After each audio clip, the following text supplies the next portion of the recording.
On the final day of the secret Barcelona preseason test, January 30th, 2026, Lewis Hamilton's Ferrari SF26 set a blistering lap of 1 minute 16.348 seconds. This wasn't just a fast lap, it was a statement. It dislodged McLaren's Lando Norris from the top of the timesheets and sent a clear signal to the paddock. After days of quiet running, Ferrari showed its hand.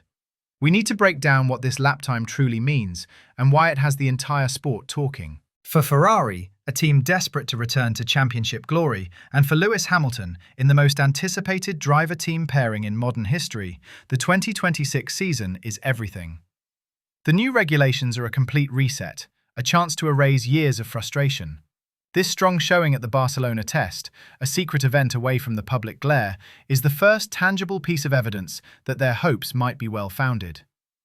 But the central question is this: is Hamilton's headline time a genuine indicator of a championship-winning weapon in the SF26, a silver bullet that will vault Ferrari ahead of Mercedes and McLaren, or is it merely testing bravado, a glory run on soft tyres that masks underlying issues and will mean nothing when the lights go out in Bahrain? To answer that, we have to conduct a forensic analysis of the entire test week, looking beyond that single lap time and dissecting the data, the mileage, and the driver feedback.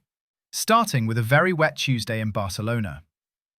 The week started not with blistering sunshine, but with what Hamilton himself described as miserable conditions. Rain started falling at 10:30 a.m., turning the Circuit de Barcelona-Catalunya into a treacherous, low-grip environment. For a team trying to understand a brand-new car built to the most significant regulatory change in decades, these were far from ideal conditions. The 2026 cars, with their active aerodynamics and a radical 50-50 power split between the internal combustion engine and the electrical systems, are a massive unknown.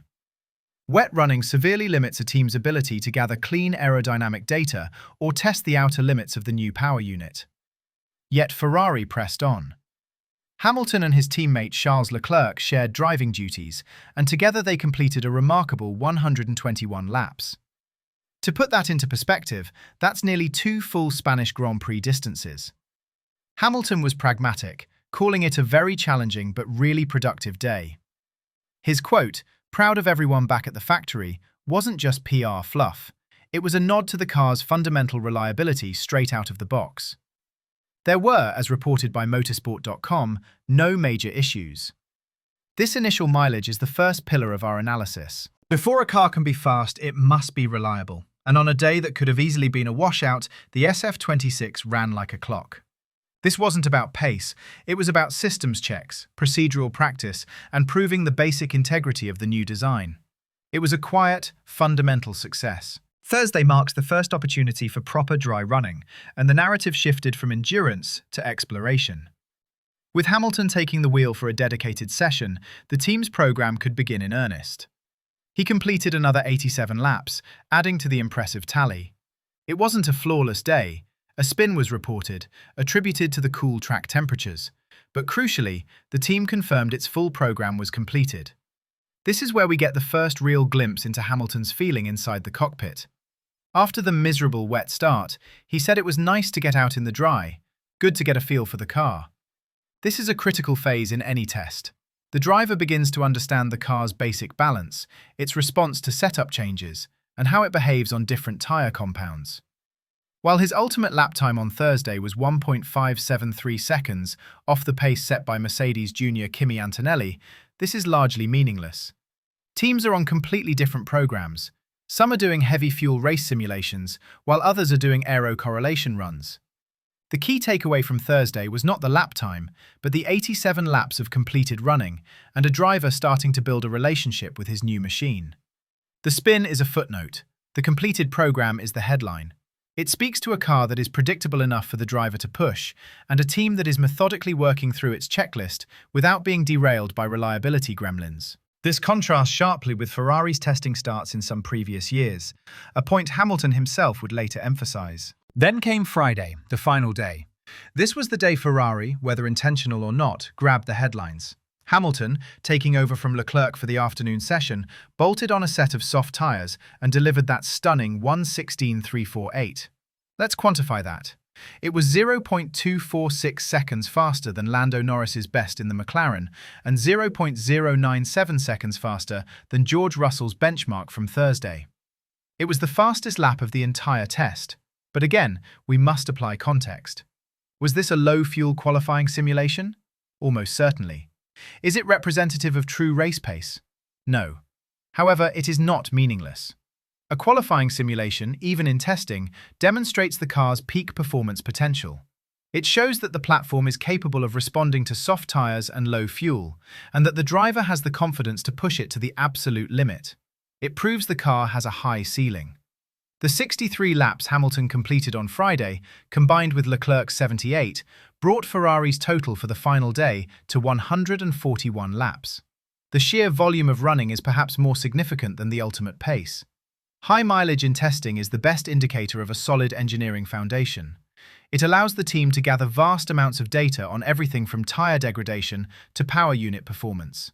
It also points to the strength of the Ferrari power unit, a fact corroborated by the customer Haas team, which logged an astonishing 195 laps on Friday between their two drivers. When the works team and a customer team are both running reliably, it suggests the core power unit architecture is sound. This is the technical forensics of a successful test. A wet weather shakedown that proves reliability, a first dry day that allows for a full program of exploration, and a final day that combines high mileage with a headline lap that demonstrates peak potential. What makes Ferrari's performance so compelling is how it contrasts with the narrative surrounding its key rivals. While Ferrari was putting in the miles, Mercedes, widely considered an early favourite for the 2026 title, was conspicuously absent on Friday. They had packed up after Thursday's running, apparently satisfied with their program. This is a classic F1 chess move. Does it signal supreme confidence from Mercedes, or did they encounter an issue they preferred to solve back at the factory? We can't say for sure. But it creates a fascinating dynamic. Mercedes is banking on its historical power unit advantage, while Ferrari is demonstrating its progress through relentless track time. Then there is McLaren. Lando Norris topped the timesheets for a significant portion of the final day with a 1:16.594, and his 83 laps show the McLaren is also a serious contender. PlanetF1.com noted that Norris was focused on long runs before his late qualifying simulations, indicating McLaren has a solid understanding of its race pace. The fact that Hamilton had to deliver a near-perfect lap to displace him shows how tight the battle at the front could be. The competitive context is a three-way battle of philosophies. Ferrari is pursuing a strategy of maximum data acquisition and proven reliability, culminating in a show of force. McLaren is demonstrating a balanced program of long-run pace and qualifying speed. And Mercedes is playing its cards close to its chest, projecting an aura of quiet confidence. The 2026 regulations, particularly the new active aerodynamics, present a massive challenge. A team's ability to get a car that is stable and predictable for the drivers, while also being aerodynamically efficient, will be paramount. Hamilton's positive feedback, combined with the high lap counts, suggests Ferrari has found a good initial balance. In contrast, we saw other teams struggling. Valtteri Bottas in the Sauber was reported to be about 4 seconds off the pace. This highlights the difficulty of the new rules and makes Ferrari's smooth running even more impressive. The battle is not just about who is fastest, but who can get on top of these revolutionary new cars most effectively. Right now, Ferrari has made a very public and very strong case. Beyond the data, it's the human element, the driver feedback, that adds the most crucial layer to this analysis. Lewis Hamilton's comments throughout the test provide a narrative of growing confidence. After the initial wet running on Tuesday, he was already praising the team, saying he was proud of everyone. This set a positive tone from the outset, but it was his comments after his first dry laps on Thursday that were most revealing. As reported by Sky Sports, Hamilton made a direct comparison to the previous year, stating that the start to 2026 preparation was amazing and significantly better than their troubled start to 2025. This is not just a throwaway line. For a driver of his experience, the initial feeling from a new car is critical. A poor start to testing can put a team on the back foot for months. Hamilton's explicit optimism about the mileage and the car's initial feel is a powerful indicator. He is a driver who has been very transparent in his frustrations with uncompetitive machinery in the past. His positivity now, therefore, carries significant weight. He called the 2026 regulation change the biggest I've noticed, highlighting the scale of the challenge. His ability to complete his program despite a spin and then go on to set the fastest lap of the test speaks to a car that is not just fast, but also manageable and confidence-inspiring. Team principals and other drivers often engage in a game of sandbagging during testing, downplaying their strengths and talking up their rivals. Hamilton's comments, however, feel different. They are specific, comparative, and consistent. He isn't just saying the car feels good, he's saying it feels better than last year, that the mileage is amazing, and that the team is doing a great job. This consistent positivity, backed by the hard data of lap counts, is the most compelling evidence that something positive is brewing at Maranello. It's a narrative of a team that is not just meeting its targets, but exceeding them, and a driver who is genuinely energized by what he is feeling from the car. The strategic implications of this test for Ferrari and the 2026 championship are profound. The first and most immediate implication is the sheer volume of data Ferrari has acquired. With the 2026 cars being a complete unknown, every lap is a treasure trove of information. Ferrari's high mileage, across both wet and dry conditions, gives them a massive head start in understanding the complex interplay between the new power unit, the active aerodynamics, and the tyres. This data is the currency of modern Formula One. It feeds the simulators back at the factory, it refines the setup for the first race in Bahrain, and it dictates the entire development path for the season. While Mercedes projected confidence with their early departure, Ferrari now has 2 extra days of crucial data from the Barcelona track. This could be a decisive advantage in the early races as teams scramble to get on top of the new regulations. Secondly, the performance demonstrates a high ceiling.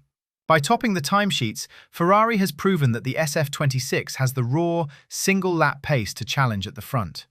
These forces rivals like Mercedes and McLaren to recalibrate their own expectations. They can no longer assume Ferrari will be on the back foot. This psychological blow is a significant, if unquantifiable, advantage. It puts pressure on the other teams and shifts the narrative from one of Ferrari hope to one of Ferrari threats. Looking ahead, this successful test allows Ferrari to approach the official preseason tests in Bahrain, scheduled for February 11th to 13th and 18th to 20th, with a clear plan. They are no longer just validating basic systems. They can now focus on fine-tuning performance and race simulations. This is a luxury not all teams will have. Some will still be battling the kind of reliability issues that Ferrari appears to have already overcome. Under the budget cap, a strong start is more critical than ever. A team that stumbles early with an unreliable or fundamentally flawed car does not have the resources to simply spend its way out of trouble. Ferrari's strong, reliable start means they can allocate their resources to performance development rather than basic problem-solving. This is how championships are built in the modern era, not with a single silver bullet, but with a solid foundation that allows for relentless, efficient development. Ferrari has laid that foundation. So to answer our central question, is Hamilton's headline lap a silver bullet or a testing glory run? The evidence suggests it is neither. It is not a silver bullet because the challenges of a 22-race season are immense, and rivals like Mercedes and McLaren are formidable. But it is far more than a mere glory run. It was the exclamation point on a week of quiet, methodical, and deeply impressive work. The true story of the Barcelona test was not the 1-minute 16.348-second lap, but the 121 laps in the wet, the 87 laps in the first dry running, and the combined 141 laps on the final day. It was the story of a car that ran reliably from the moment it hit the track. It was the story of a driver whose feedback grew more positive with every session, culminating in a direct, favourable comparison to the previous season. Ferrari didn't just show up and set a fast time. They executed a flawless test program that has given them a critical head start in the 2026 development war. It's a bold statement of intent, but its success is far from guaranteed.